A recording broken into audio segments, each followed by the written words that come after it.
Humans are really smart, but how did intelligence evolve? If we're trying to look back at the history of intelligent brains, do we have to look all the way back to our common ancestors with the apes, or all mammals, or all reptiles?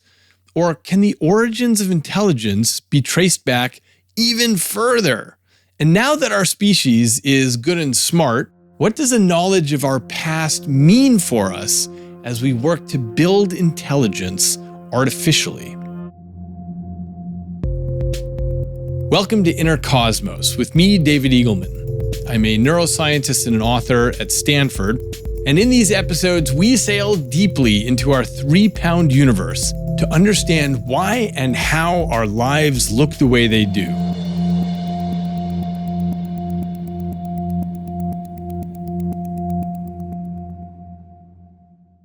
Today's episode is about intelligence and the history of intelligence. How did human intelligence arrive on the scene? Now, this is an important question because we seem to be operating at a different level than our neighbors in the animal kingdom. We are the only ones, as far as we can tell, who compose symphonies and launch Mars rover missions and discover DNA and build courthouses and have congresses and construct windmills and write novels and build screws and screwdrivers to hold things together, and so on, none of which any other animal does. And this is how we've taken over the whole planet. But how the heck did this happen? Why are humans such a runaway species? Well, traditionally, the explanation has been something like, this is a special gift from your deity, whichever deity your family believed in at whatever moment in history. But centuries of people looking at this carefully, sometimes in a microscope, sometimes in the brain scanner, sometimes at autopsy, careful examination has made something very clear.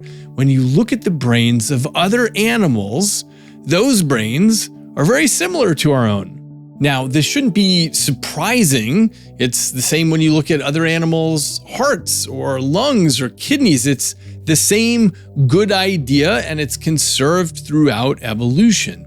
And so it goes with brains, with neurons and cerebellum and thalamus and hippocampus and cortex and blah, blah, blah. It looks pretty similar everywhere. And this leads to a point which should be fairly obvious. When you look across the evolution of the vast kingdom of animals, you don't find that there was no intelligence and suddenly humans popped up like hairless geniuses. That's not what happened. Instead, what you find is there are versions of intelligence all around us. As one example, I always admire the squirrels hopping in my tree in the garden. They perform these sophisticated acrobatics and do the kind of stuff that human gymnasts would never even attempt. And crows show intelligence that's closer to our own. They can solve really sophisticated puzzles. And dolphins have some sort of societies and language, though again, not quite as sophisticated as ours. And in episode 34, I explored what it would be like to have different levels of intelligence. So please check out that episode if you're interested in that. So back to this question, when we ask how intelligence got here, it ends up being a question about an evolutionary journey. Like when we ask, how did Homo sapiens start walking on our rear legs? Or how did we become hairless? Or why do we get pimples and other primates don't? Or even deeper things like, how did any of us, we and other land-dwelling animals, how did we get kidneys or lungs? We can ask the same sort of questions about the brain. The brain has a very rich evolutionary history, a long and sometimes branching pathway that has led from early brains swimming around looking for food to brains now that build skyscrapers and launch rocket ships and try to figure themselves out. This is the kind of stuff that none of our neighbors in the animal kingdom do, as far as we can tell. And there's clearly something special about the human brain that allows that to happen. In other words, we find smarts all across the animal kingdom, but there is something very special about human intelligence. There's an evolutionary biologist named Theodosius Dobzhansky, and he once said, "All species are unique, but humans are the uniquest." So I've just told you two things. On the one hand, we have very similar brains to all our animal cousins. And on the other hand, we have a runaway intelligence. So what has happened here? One person who has devoted himself to this question is Max Bennett, who wrote a wonderful book called A Brief History of Intelligence.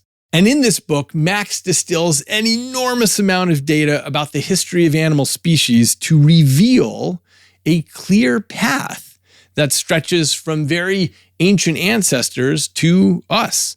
He attributes the story of human intelligence not just to a single breakthrough, but to 5 breakthroughs. I really loved his book, so I called him to join us today. So Max, when we're talking about the origins of intelligence, you might think that what we need to do is look all the way back to our common ancestors with the apes, or maybe farther back to mammals, or maybe even as far back as reptiles. But you suggest in your book that we have to look back much farther than that even. So tell us where you think the sparks of intelligence began. So what's so interesting in trying to understand how the human brain works is not only how much we've learned, but also how much we've still failed to learn because of how complicated the human brain is. I mean, the human brain has 86 billion neurons and 100 trillion connections. And so one strategy for trying to understand the brain is to look at the series of steps by which it came to be. Even if we only go as far back as the first vertebrates, with whom our common ancestors are around 500 million years ago, our ancestors had brains somewhat akin to a modern fish. And even in a fish brain, there are a lot of complicated structures and a lot of neurons. So I think it behooves us to go back all the way to the very first brains, which have brains akin to a modern nematode. And some species of modern nematodes, like C. elegans, only have 302 neurons. And we can learn a lot about what the very first brain did by understanding what a nematode brain does. So tell us what a nematode is for listeners who don't know. There's many different species of nematodes, but the most well-studied is something called C. elegans. And it is a small worm-like creature. You could fit a few on your fingertip, and they have no eyes, they have no ears, they can't render an image of the external world. They only have 302 neurons in its entire nervous system, and yet it can do some really impressive stuff. And that teaches us a lot about the foundations of the very first brains. Okay, so give us a sense of what C. elegans can do.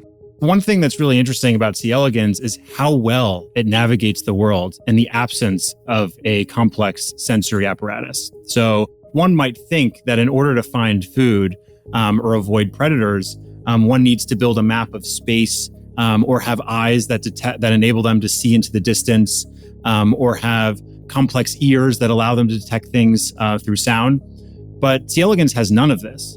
And yet, if you put C. elegans in a petri dish, it finds food rapidly. And if you put them in the wild, they eminently find optimal temperatures, and they eminently find ways to avoid predators. And so the ways that their brain does this seems to be quite similar to the way that a Roomba works. So a Roomba, if folks aren't familiar, is the sort of classic vacuum cleaning robot. And it also has no eyes or ears. And yet somehow it cleans up everything in your house. And so what a Roomba does is when it hits the wall, it sort of backs away and turns randomly. And it keeps doing this randomly enough until it reaches all the corners of your house. And what nematode does, in some ways actually more advanced, where it has sensory neurons around its head. And all these sensory neurons do is they get excited when a good thing like a smell is increasing in concentration, like a food smell, and those drive forward movement.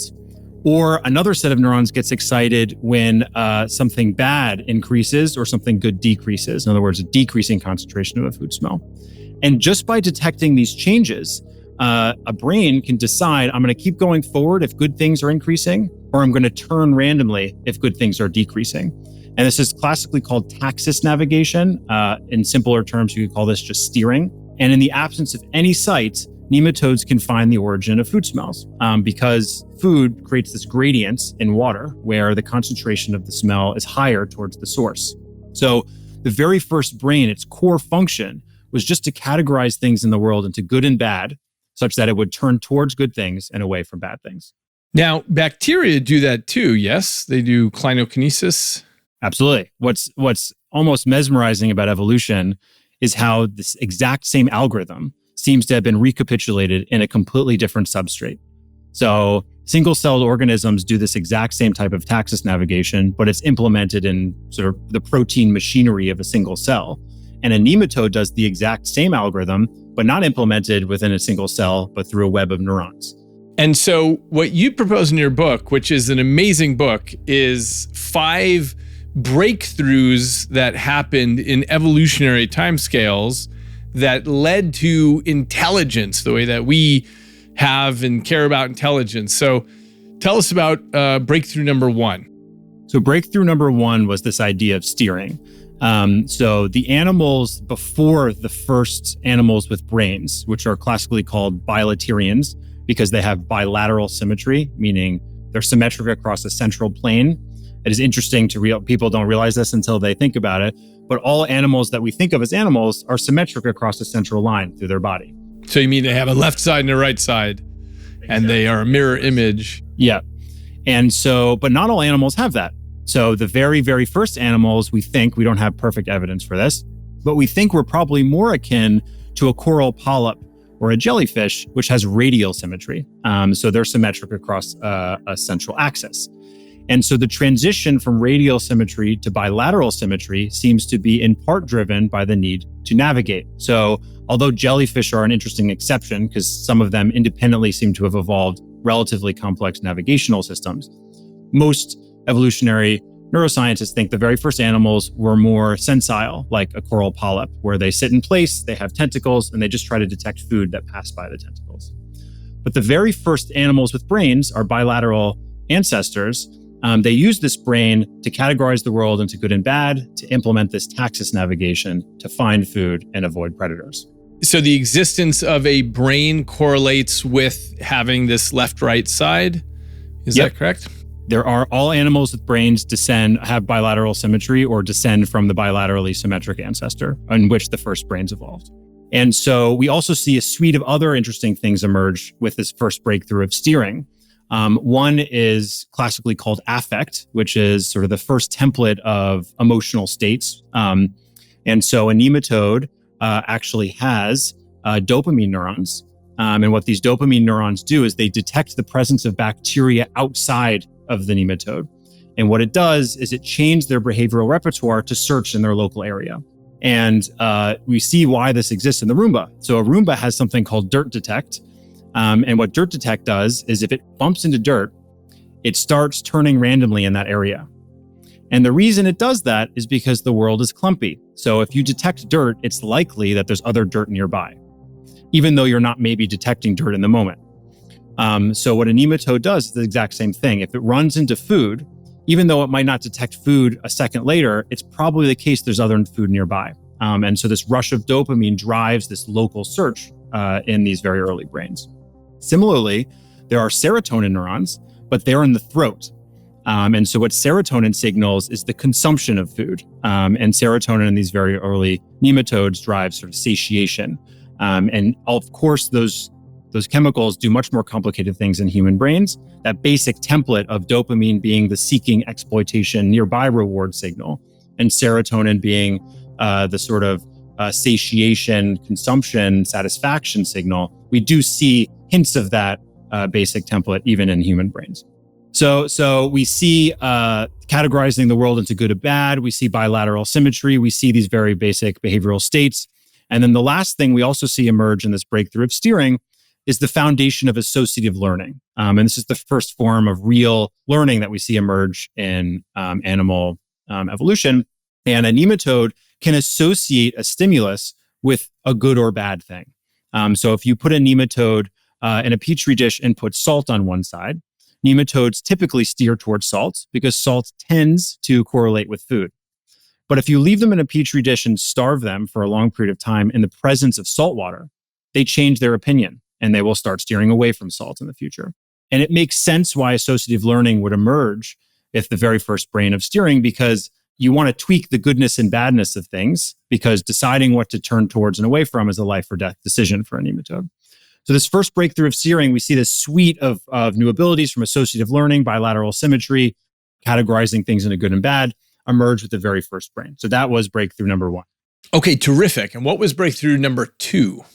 So if we fast forward about 50 million years or so, we enter what's famously known as the Cambrian period.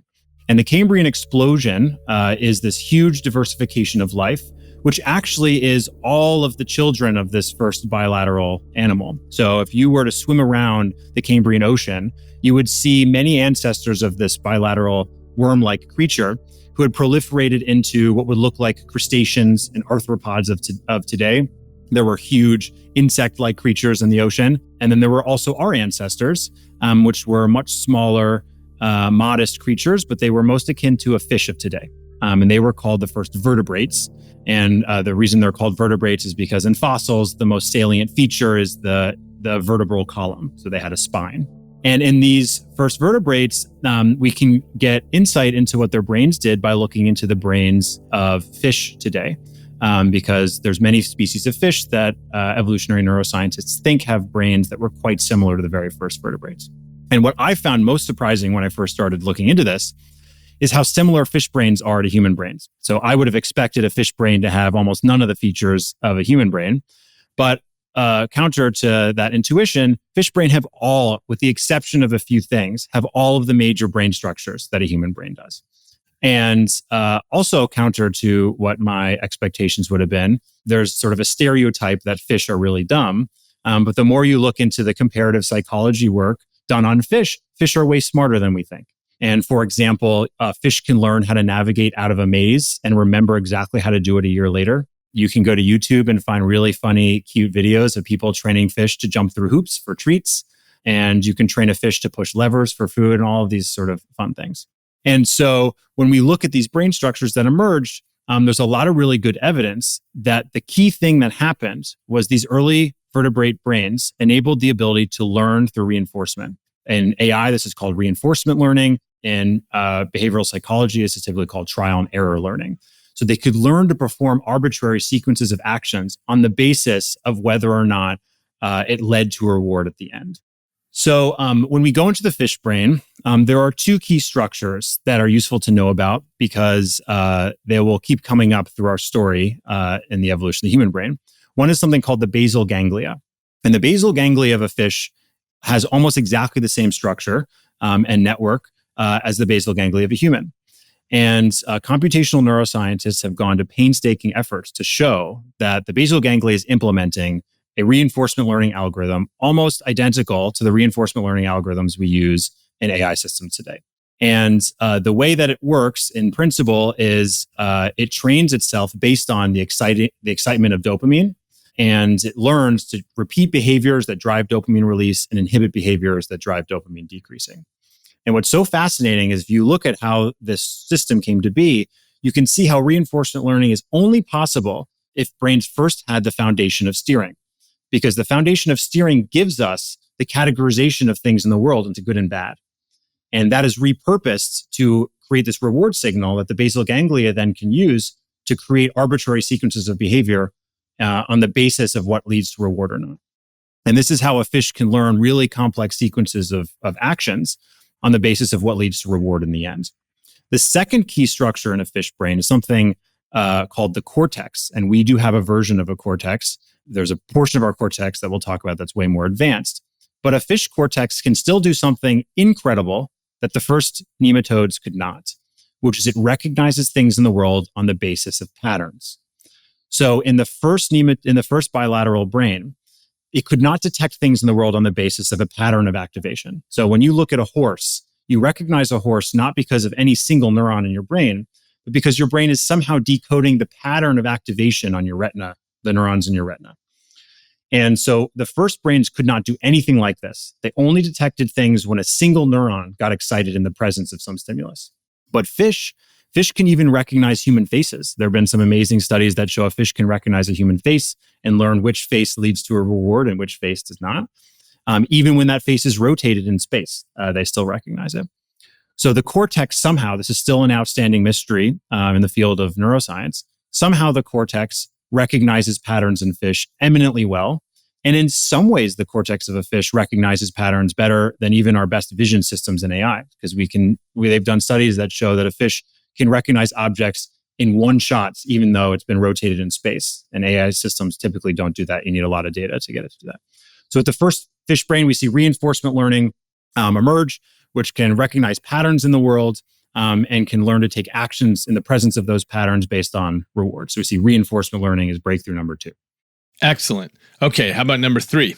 Then we're going to fast forward through a long period of evolutionary time, all the way until about 150 million years ago, between 100 and 200 million years ago.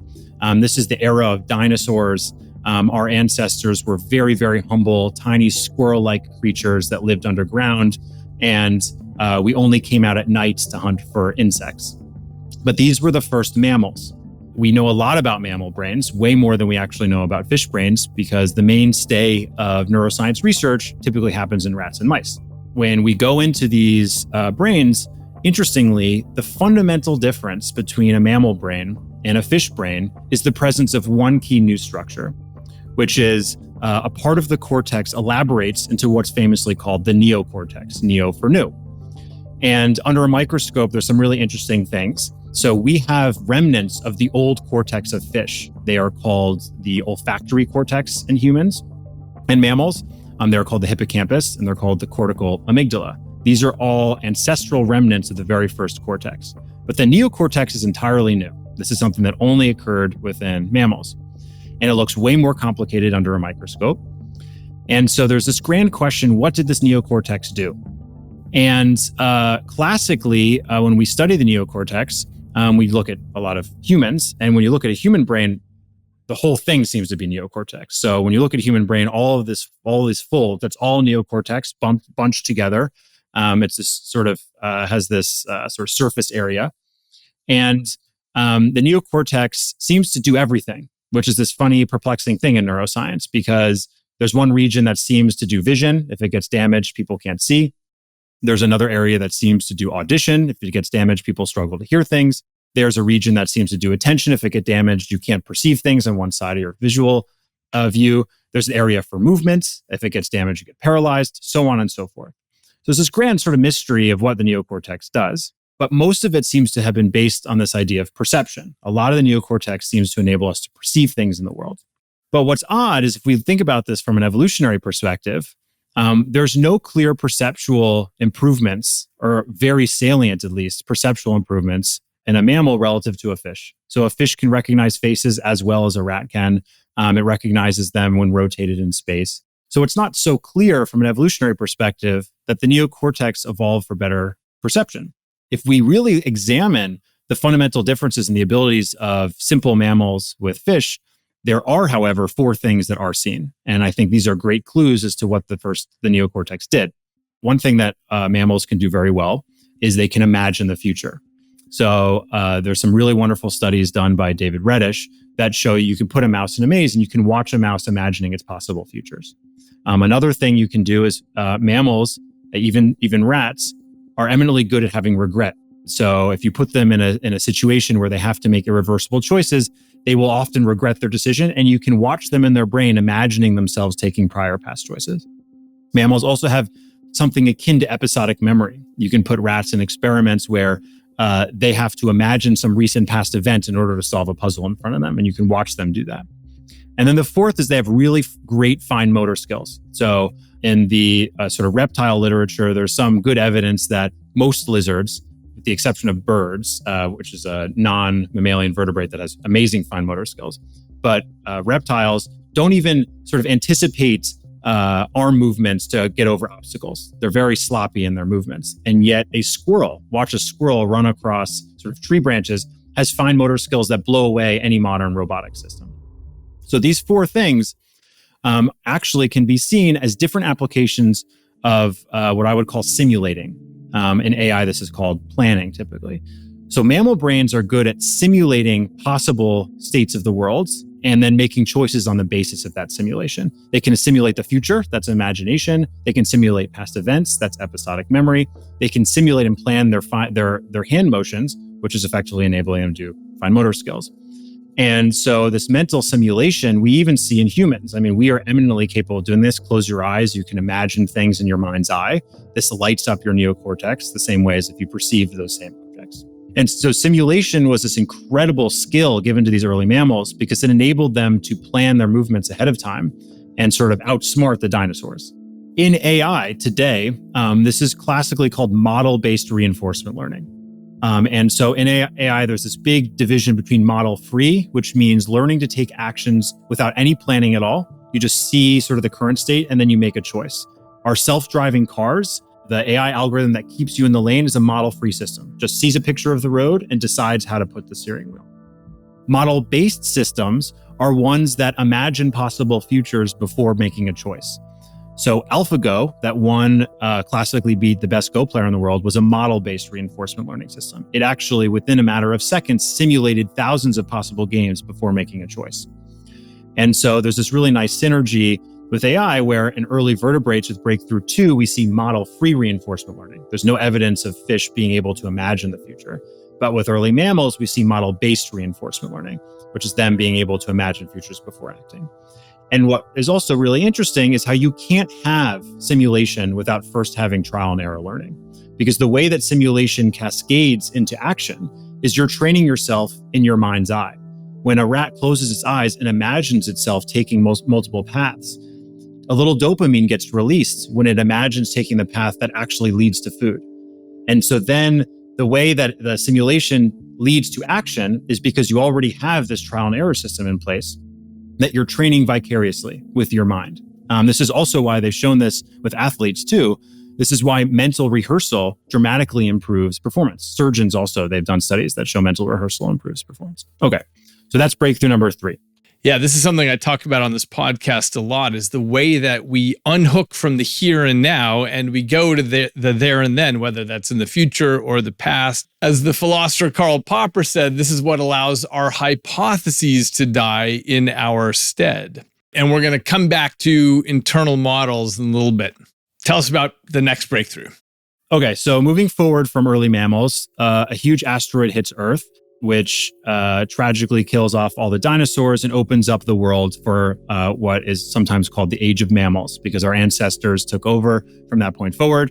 It is an interesting quirk that if that asteroid never hit Earth, there would almost certainly be no humans, and it would likely be that we would still be tiny little squirrels hiding in the dirt. So that is just an interesting accident of the universe. But as mammals started proliferating throughout Earth, our ancestors were the ones that stayed in the trees, and they became the first primates.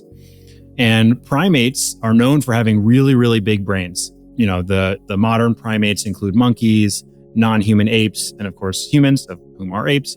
And these primates have really big brains for a perplexing reason. So it's been open question in primatology was an open question for a long time. Why do primates have such big brains? They don't seem to have such a complex lifestyle that requires them this massive neocortex that evolved. But several decades ago, some theories emerged that have been proven out, which it seems to be something about the social lives of primates that drive their really big brains. And so Robin Dunbar is one of the early people that came up with this idea. And what he did is he looked at the size of the social group of primates and compared it to the relative size of their neocortex relative to the rest of the brain. And you see this almost beautiful curve where the bigger the social group, the bigger the relative size of their neocortex. This relationship does not hold for other mammals. So this is not some universal principle, but something about primate societies are such that they require really big neocortices. And so the more we examine the primate societies, we see some interesting features. Primate societies are very political. So unlike a troop of gazelles, and a troop of gazelles, whoever is the top ranking gazelle is typically the one that's the strongest. So there's very explicit hierarchies in many mammal groupings, but they're based on who's the toughest and the strongest. But if you look at primate societies, it's typically not the strongest. It's the most socially savvy one. It's the one that cozies up to the most allies. It's the one that builds the most friendships, that builds sort of this political regime that enables them to be the top ranking chimpanzee or the top ranking bonobo. And so there's been some also amazing studies of the ways in which these apes and monkeys reason about other people's mind states when making choices on how to befriend them or how to deceive them. So you can see non-human apes do things like They will hide transgressions from other people to try and prevent themselves from getting in trouble. There's this famous study that I love by Emil Menzel. I think it was in the 70s, where he put two chimpanzees in this sort of 1 acre forest. And he showed the location of treats to one of the chimpanzees named Belle. And she initially would share the treat with another chimpanzee named Rock, but then Rock started just stealing the treat from her. So what she started doing is when she knew the location of the treat, she would wait for Rock to look away, and then she would run over and grab it. So then Rock, in response to this, decided to pretend to look away, so that when she started running, then he would turn around and run. Then in response to this, what she would do is she would pretend to run in the wrong direction, lead him to the wrong place, and then run back. And so this cycle of deception and counter-deception is very, very unique, with the possible exceptions of a few very, very smart non-primate mammals like dolphins, seems to be unique to primates. And so this gives us a clue as to what might be new in the brains of primates. When we go into the primate brain, we see these suite of new neocortical regions. Sort of the most sizable one is something in the front of the brain called the granular prefrontal cortex. And when we do sort of neuroscience to try and understand what does this structure do, it lights up a ton when we reason about our own mind, so how we would feel in certain states, or we reason about other people's minds. So in tests of what's called theory of mind, when I need to guess what someone else is thinking about or what their intention is or what knowledge they might have, this part of the brain lights up a ton. And they've done some cool studies on macaque monkeys that show that in order for a monkey to make a correct assessment of what someone else knows or doesn't know, they need this part of their brain active. If you temporarily inhibit it, they lose their ability to reason about other people's minds. So you get theory of mind. And so the idea is breakthrough 4 is mentalizing, which is also called metacognition, thinking about thinking, reasoning about your own mind and other people's minds. But there's two unique things about primates that are not classically thought about as being related to mentalizing that I would argue are only possible in primates because of mentalizing.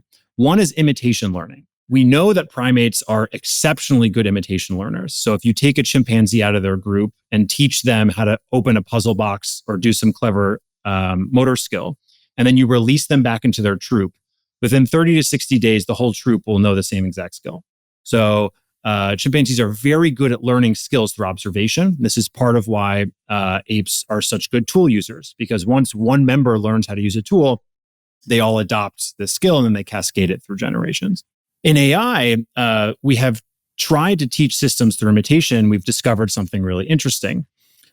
We've learned that direct imitation of other people's actions does not work. So we've tried this in self-driving cars, where we try to teach an AI system to drive a car by watching a human drive a car. And the reason it fails is because when you watch an expert, you never see the expert recover from mistakes. So the second this AI system started veering off the road, nothing in its training set taught it how to recover from veering off the road, because it only watched from an expert of whom never veered off the road. The way we get this to work in AI systems, which was most famously invented by Andrew Ng, is called inverse reinforcement learning. And so what you do is you first try to infer what the person you're imitating is trying to do. You infer their reward function. So if you watch someone drive, you say, oh, they're trying to stay in the center of the road. And then I train myself in my mind's eye to do the same thing that they're trying to do.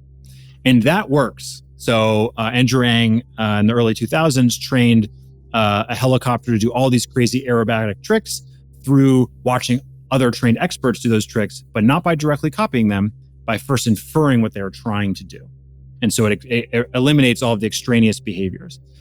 This is part of why imitation learning requires mentalizing, because in order for me to really understand what you're trying to do with certain tool usage behaviors, I need to reason about your mind and infer what your intent is. And that's part of why I would argue that primates are so good at imitation learning. They repurpose this mentalizing for that.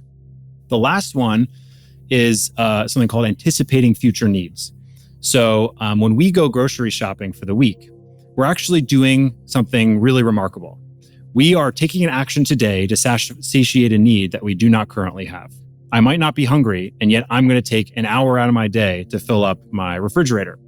And it's not so clear how many animals are capable of doing that. So, for example, in mice, you see hoarding behavior before the winter. But we now know that that is genetically hard-coded. They're not mentally imagining the winter and realizing they'll be hungry. A rat or a mouse who has never experienced hunger in the winter, never even experienced a winter at all, if you turn down the temperature, will start hoarding. But primates seem to be capable of doing this. So they've done some fun studies on squirrel monkeys that show that they will actually choose having less treats today to reduce their future thirst, even when they're not thirsty today, whereas a rat is incapable of doing that. And so this guy, Tom and Suddendorf, came up with this theory that maybe anticipating our own future needs uses the same machinery in our brains as reasoning about other minds.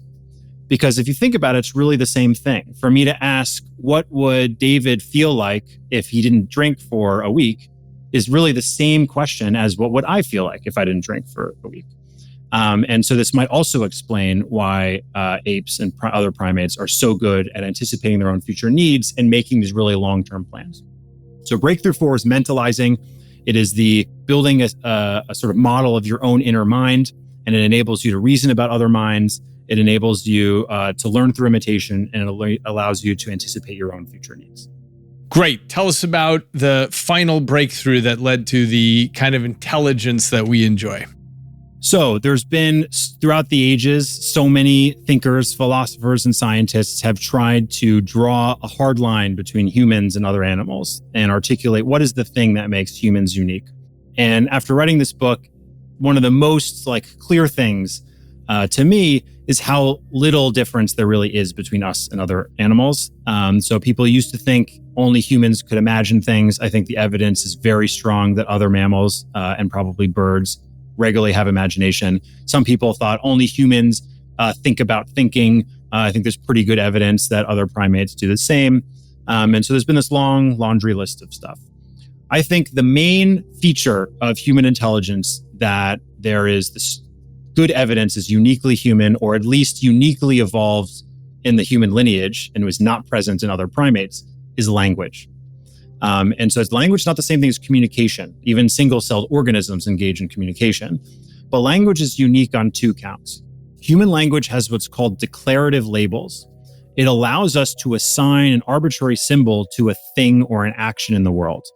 So when you tell a dog to sit, what it's learning is when I hear the symbol sit, if I take this action sit, I get a reward. That's something linguists call imperative labels.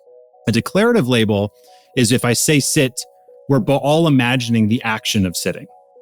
And it's not clear that other animals are capable of these types of declarative labels. There's been painstaking attempts to train non-human primates, specifically apes, to use language. Typically it's sign language because they don't actually have the sort of vocal apparatus for verbal language. And it's still controversial the extent to which what they were able to do could be called language.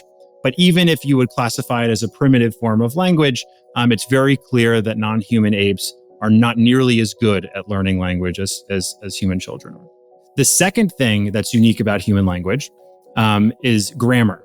So we can switch the ordering of these symbols to change their meaning in seemingly arbitrary ways. So Max jumped over Charlie means something different than Charlie jumped over Max. And by ordering the symbols, the meaning totally shifts. And so one might think, okay, language is this unique thing, that there'd be some unique structures in the human brain that enabled language. And to my surprise, also looking into the neuroscience, that's not at all the case. So there are 2 regions of the neocortex in humans that are very implicated in language, famously called Wernicke's area and Broca's area. But interestingly, those same exact neocortical regions exist in other primates. They're just not used in communication. So for some reason, it wasn't that some new structure emerged in the human brain. It's that we repurposed an existing structure to use in language.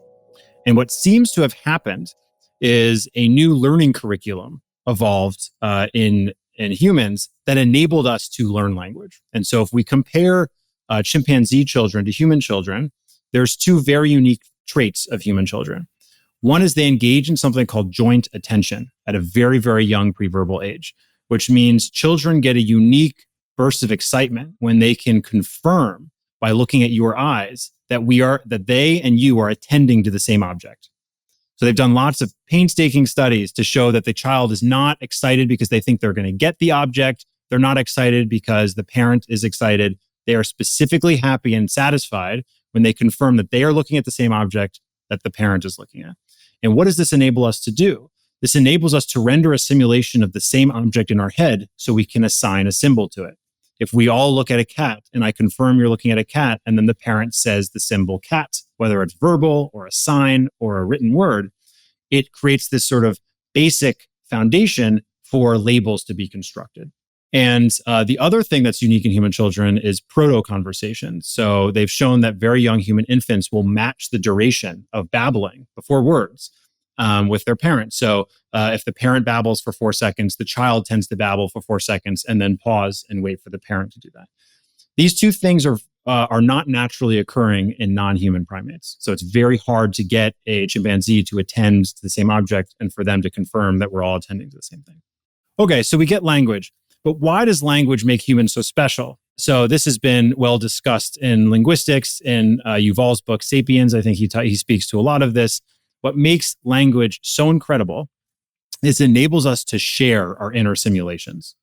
And so it transforms the human brain from just sort of the epicenter of intelligence to being the medium through which ideas can flow through time. So because I can share what's going on in my mind, culture can form, or a more advanced form of culture, because I can learn certain skills and then describe the skill to you. Or the 5 of us can go on a hunt together and I can imagine a plan and then share the plan in my mind with you through symbols. And then we all have the same plan in our minds. And then we can coordinate and do the same thing together. Without the ability to share inner simulations, you don't get this type of flexibility. So that's one of the fundamental things that enables language to make humans so powerful, because as generations go on, the ideas sort of ratchet up and get more and more complex over time. Versus in chimpanzee societies, because they can't reliably share ideas, they can only observe through, learn from each other through observation. There's a limit to how complex these ideas can get over generations. And so that's one of the leading theories, not my theory. Lots of linguists and primatologists talk about this, as to why humans sort of took over the world, which is ideas got to get more complex over time until they reached this sort of critical point. And so breakthrough 5 was speaking or language. And the last point I'll make on this is how one can see how even speaking in language is dependent on the prior breakthroughs. So as we now know in AI systems, one of the leading problems with an AI system bound by just language is how hard it is to actually describe our desires in the form of language. So Nick Bostrom has this really great allegory where suppose there is an AI that manages a paperclip factory, a super intelligent AI. And the instruction us humans give that AI is maximize paperclip production. We give that in natural language, maximize paperclip production. In his allegory, what he imagines, if the super intelligent AI were actually to just optimize for the explicit request it was given, it would start to take over Earth and convert everything it could observe into paperclips. And when it was done with Earth, it would expand to Mars and it would start to try and take over the universe to convert all of it into paperclips. And as silly as that example is, as almost nonsensical as it seems, it reveals why mentalizing is required for language to work. Because when you tell a human maximize production of paperclips, what a human is doing is they're inferring what you actually mean by what you say. I'm simulating your mind and I'm trying to infer your preferences, and I'm doing this really complex inference task to take the symbols that you gave me and convert it into a really complex reward function that I'm going to try and optimize for. But if all a system does is take our words for what we say them to be and doesn't have a model of our minds, then you can get these really wacky outcomes where it would try and convert Earth into paperclips. And so the reason why language requires mentalizing is when we're going back and forth trading symbols, all the time we're trying to guess what the other person means by what they say. We're trying to tell them information to update their knowledge, given what we know they know and they don't know. It's so natural for us, we don't realize it. But this is one of the key things that human brains are so good at, that AI systems, at least in the same way, don't solve. One of the things that always has amazed me is the existence of literature. The thing I hadn't realized until I thought about it was how low bandwidth literature is. The author tells you a few sentences about this and that, the description and the emotions, and all the rest depends on the reader. The reader is bringing everything to the table. The author can't put what he's imagining directly into the mind of the reader because every reader is going to imagine something differently, predicated totally on this issue that, it's all about mentalizing, and language is just a very few bits of information that, get thrown over the transom to inspire something in someone else's mind. 100%. I think one thing that, just to add to that, I think is really cool is it almost is a neuroscience or AI perspective on why many artists talk about how art is an active process in the sort of consumer of art. When we read a book, we are participating in that artistic creation because we are filling in the gaps. And that's why people can interpret art so differently. And in some ways, that's why art is so beautiful, because it's this like message, but it's not fixed. We as consumers get to sort of explore it in our own way. I think it's also in some ways why reading feels harder than watching a movie, because you don't realize it, but your mind is doing a lot of work when you read, because it's turning what you read into a mental movie. And that translation takes effort, versus watching a movie requires less sort of cognitive overload. Now, returning to the primates and the humans, so one of the things that people have pointed out is that humans are the only species that teach. So a young primate will watch his mother, crushing rocks and doing something, and the primate will imitate that. But the mother never gives feedback. The mother never says, oh, you're doing it wrong, do it this way, and grabs his hands and does it the right way. But humans do that all the time. We actually teach. And that's something unique to our species. What is the basis of that? I would argue, in my framework, the basic machinery for teaching exists in mentalizing, but teaching might be such a complex version of mentalizing, because it's two steps. Not only do I need to render what's in your mind, but then I need to be able to think about what actions can I take to update something in your mind. That's a complex act. So I think even if the machinery exists in mentalizing, when you scale up the brain, the human brain is about 3x bigger than a chimpanzee brain, or the neocortex area, you start getting some of the machinery that's there in a very lightweight, primitive form. So I think in my framework, I would argue that some very primitive version of teaching exists in mentalizing, but it doesn't really get rendered more effective until it scales up into human brains. Okay, so that puts us at today. And what we have today is this incredible explosion of AI, which is something that, my whole career in neuroscience, neuroscientists generally looked at AI and said, well, it's not very good. It's not able to do X, Y, Z. But we've all been surprised in the last few years about what it is able to do. The interesting thing is still the stuff that it's not able to do and why. So let's talk about AI. Tell me your take on where it is currently and what all of your study about the history of intelligence tells us. So one thing that's interesting is AI today, in this moment, seems to be almost taking the exact opposite path as our brains. It's starting from language. At least the sort of explosion in generative AI has, at its foundation, been language models, been these things called transformers that are trained on huge amounts of language text. And what has been surprising is the degree with which language seems to be so informationally rich that from going from the top of this pyramid of the 5 breakthroughs, you actually can start going down. So if you ask a large language model questions that require theory of mind, which just to remind the listeners, is being able to reason about other people's knowledge or intent. Language models do very good at correctly predicting what someone might do, given that they're missing certain information. And so one might have thought that in the absence of having a mind themselves, they would be quite bad at that. But what seems to actually be the case is by reading all of the texts that exists effectively in the world, it has started to infer things about other people's minds. Similarly, I would have thought that common sense questions, so questions about our 3-dimensional world, for example, if you threw a baseball 100 feet above my head and I jumped up, could I catch it? It's such a simple question for a child to answer. But what you're doing in your mind is you're rendering a 3D simulation of the world, and you're looking at the ball 100 feet above my head, seeing me jump and realizing no way you could solve that. I would have thought these types of common sense questions would fail in language models, and they did up until you get, the most recent update, GPT-4. It answers these common sense questions really well. However, all of that said, the way it solves these problems are completely different than the way that human brains solve these problems. And those differences do matter.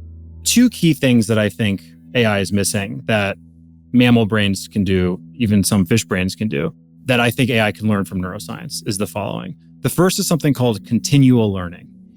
So we don't realize it, but all AI systems today are largely trained all at once. So ChatGPT doesn't update its information as it reads new articles. The way they update the system is, by and large, they retake the entire data set and they rebuild the model from scratch. And the reason they do that is because AI systems today suffer from what's called the problem of catastrophic forgetting. All that means is when you train an AI system with new data, it tends to overwrite its memories of the old data. And somehow, mammal brains and even fish brains don't forget things when they learn new information, at least not to the extent that AI systems do. So for example, if you learn to ride a bicycle, you don't forget how to drive, or vice versa. And yet somehow AI systems still suffer from this. So commercial AI systems ignore this problem because they say we're just going to throw more money at the problem and just keep retraining systems. That's also the approach in robotics, by the way. But eventually we're going to want systems that can learn as they go, that can get to know us, that can change their approach based on how they interact with us, that can be around our home and we can show them new skills and they figure out the new skills as they go. And that's something that's unique to mammals that we have not yet figured out in AI. So that's one of the big problems. The second problem is mammals have this internal model of the world. So they have this sort of rendered world in their head that adheres to the laws of physics. That's how I can imagine myself do things. And the consequences of my actions in my mind are relatively accurate for what would happen in the real world. And this enables me to build hypotheses and intervene in the world to test those hypotheses. And the reason this is so important is these AI systems today, the truthfulness of information is only as good as the data you give it. So if you give articles about the Earth being flat to the training set of ChatGPT, it will start thinking the Earth is flat. But the AI systems we want to create one day are going to be ones that interact with the world, build their own hypotheses about the world, and reject information that's inconsistent with that model of the world. And so that's going to be the way that we can get systems that can contribute to science. That's the way we're going to get systems that get more truthful over time. And that's the way we're going to get systems that don't require humans to go in and manually curate these data sets. So although ChatGPT is learned on its own, the manual effort went into creating the data set on which it learned and making sure that data set is rich. So continual learning and world models that allow you to build hypotheses, in my view, are the two big missing gaps that mammal brains have, but AI systems today do not. I agree. Last year I wrote a paper about how we would know if AI is really intelligent as opposed to a statistical parrot. And my suggestion is that scientific discovery is really the gold standard for that. Love because, this is what humans do. And what we do with scientific discovery is not just piece facts together. That's easy, and ChatGPT can do that. But it's the simulation of possible futures. It's what if I were riding atop a photon, what would the world look like? And you evaluate that, you simulate it out, and you come up with a special theory of relativity. That's the kind of thing that humans do all the time, not just Einstein, but we do that when we mentalize and simulate anything and evaluate it and say, okay, that's not going to work, but this other strategy over here, maybe that is going to yield something when I compare the results to other things I know in the world. So that's what our systems don't do currently. So this is what's really special about human brains, is being able to mentalize and having a model of the world so that we can evaluate the outcome, compare it to what we know in the world. Now, you mentioned that as AI is getting better, let's say ChatGPT 4 and whatever will come out, a few months from now, you're saying that it's better and better at answering these sort of mentalizing questions. But do you suppose it is because of a lot of feedback from humans and a lot of these examples appearing on the corpus of data that it reads, that it's able to do this as opposed to actually mentalizing and having an understanding? Certainly. I think one of the key challenges with evaluating these AI systems is we don't know what the training data is. So it can be hard to know if the solution to a problem, a word problem you give it, is because it's effectively looking up, what was in the training data or actually generalizing. I do think, though, there's been lots of great work where, like there was a study out of Microsoft recently where they reformat some of these mentalizing questions in a way that it's very hard to believe that it would be in the training data. And it still solves the problems well. To me, this is a question of how it solves the problems, though, because the way that ChatGPT solves these problems is it makes an inference over a whole series, let's call it millions of word problems about theory of mind questions. And so it probably builds some form of model how agents or humans act in the presence of information or lack of information. Certainly, if it reads enough symbols that suggest that, maybe it has some of that information in there. But that doesn't mean it solves the problem in the same way humans do. When we mentalize, we compare the way our minds work and how we feel about things to how we would infer someone else does. We put ourselves in someone else's shoes. And so although the performance on word problems might look the same, there might be very big differences in how we solve these problems, which might have very real consequences when we send these things out into the real world. For example, if we made a robot powered by ChatGPT help one of our grandparents around the home, and we want them to empathize and understand how they feel, I would not be confident, based on the performance of word problems of theory of mind, that ChatGPT is going to correctly infer about how my grandparent feels in this situation, versus I would feel confident that a human would, because I know how a human brain is solving these tasks. So I think algorithmic differences matter the more and more we offload these tasks to AI systems, because otherwise performance in one task might not generalize well to these other tasks.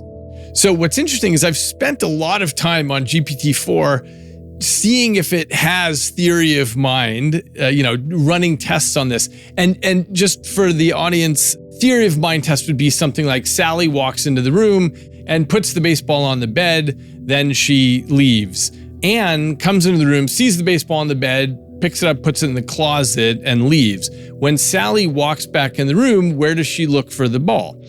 And the answer, of course, is that she looks on the bed, but this requires us to be inside her head. If you ask a question like that to any of the big language models, it will get it right. But why? In part, it's because that particular test, the Sally-Ann test, is all over the internet in a gajillion places.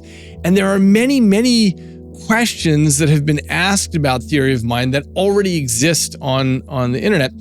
The part that I have found so fascinating is that GPT gets this stuff right about, 60% of the time.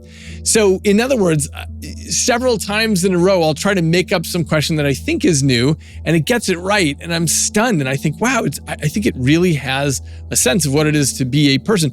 But then it will get one wrong. And it's the kind of mistake that a person wouldn't make. If a person understands theory of mind, they wouldn't get this other version wrong.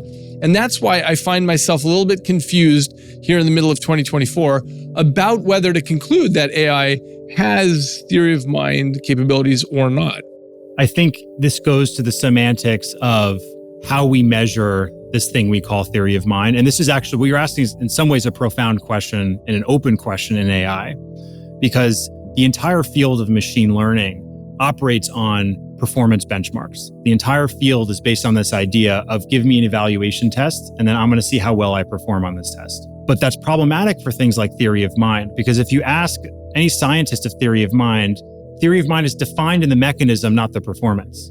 What theory of mind is the algorithm by which we imagine ourselves in other people's shoes. They don't define theory of mind as the ability to solve this word problem.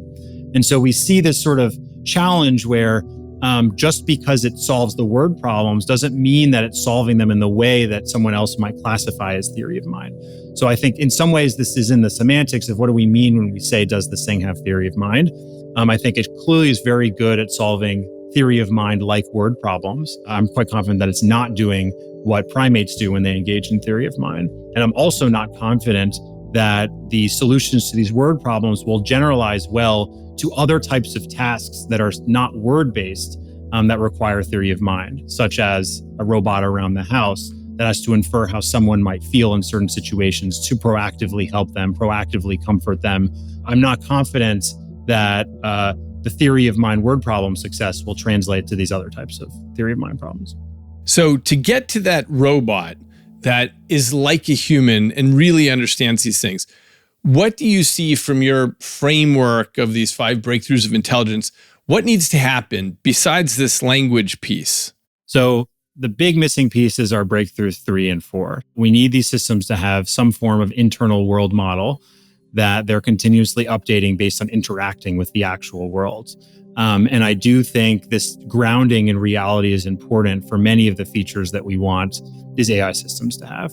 But that will not be enough. That will maybe solve some very utilitarian functional tasks around the home. But I think we will quickly realize that understanding how to interact with humans and the social lives of humans will emerge as this other really important missing piece, which will require some form of mentalizing. In other words, understanding what's going on in human heads. A fascinating open question that I don't have the answer to, but is something we'll need to think about. One way in which humans build common ground is that our minds algorithmically are quite similar. So when I put myself in someone else's shoes, certainly there's lots of mistakes we make when trying to guess how other people feel in situations. But there is this basic grounding that we are all very similar. Our brains work relatively similarly. In the scope of all possible preferences a life form could have, humans are remarkably more similar than they are different.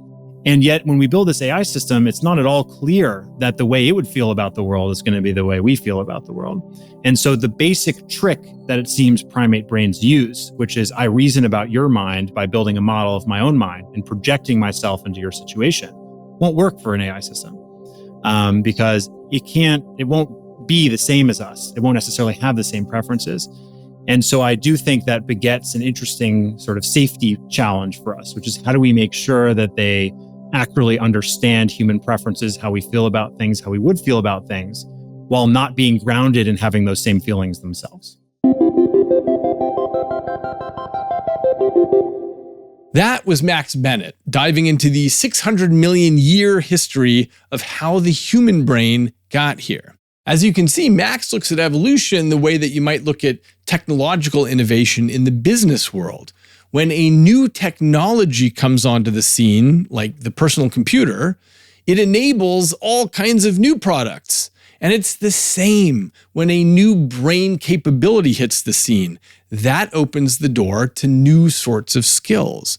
For example, once a brain can run internal simulations, then it can do things like remember the past and envision possible futures. So I just wanted to summarize Max's framework here so that you can remember it. The first breakthrough happened in animals that have left-right symmetry, like a human or a bird or a lizard, as opposed to a starfish or a jellyfish. The first step was that these left-right animals learned how to steer themselves through their environment. Breakthrough number 2 happened in vertebrates, those animals that have a spinal column. They figured out how to learn from trial and error. Breakthrough 3 happened in mammals. They learned to simulate internally. That's thinking about the past and running versions of the future. Breakthrough number 4 happened in primates in particular, and that was mentalizing. In other words, imagining what it is like to be inside someone else's head, to infer the intent of the other, and for that matter, thinking about your own thinking. And finally, breakthrough number 5 happened in humans, and that was speech, which allows us to pass information rapidly from one to another, and for that matter, from generation to generation, from the Library of Alexandria to the Inner Cosmos podcast. All of this is made possible by figuring out how to communicate at this high bandwidth. As a result of this, humans don't have to start from scratch every generation the way a cat or a horse does, but instead, humans are able to springboard off the top of everything that has been discovered by previous humans. Collectively, these breakthroughs, which happened over hundreds of millions of years, gave us the kind of brains that we have, allowing us to do the kind of things that we do. A lot of questions remain. One of them is whether there are different paths to intelligence, as we suspect when we look at the octopus brain, which is a mollusk brain that somehow evolved along a very different sort of pathway and yet ended up at a similar spot. And once we find other sorts of intelligences in the universe, we may look back and realize there are many ways to get to intelligence from single-celled organisms floating around. For all we know, intelligence is a path that is nudged into being by the pressures of evolution because of the advantages that it grants, so that things generally move in that direction. And if that's the case, if the pressures of evolution guide animals inexorably toward intelligence so they can outcompete their neighbors, then what a pleasure it would be to visit the Earth 600 million years from now, when lots of other species have reached new elevations in that long road. They've reached those heights that give them the kind of view that has allowed us to invent and create and discover and intellectually explore. Go to eagleman.com/podcast for more information and to find further reading. Send me an email at podcast@eagleman.com with questions or discussion. And check out and subscribe to Inner Cosmos on YouTube for videos of each episode and to leave comments. Until next time, I'm David Eagleman, and this is Inner Cosmos.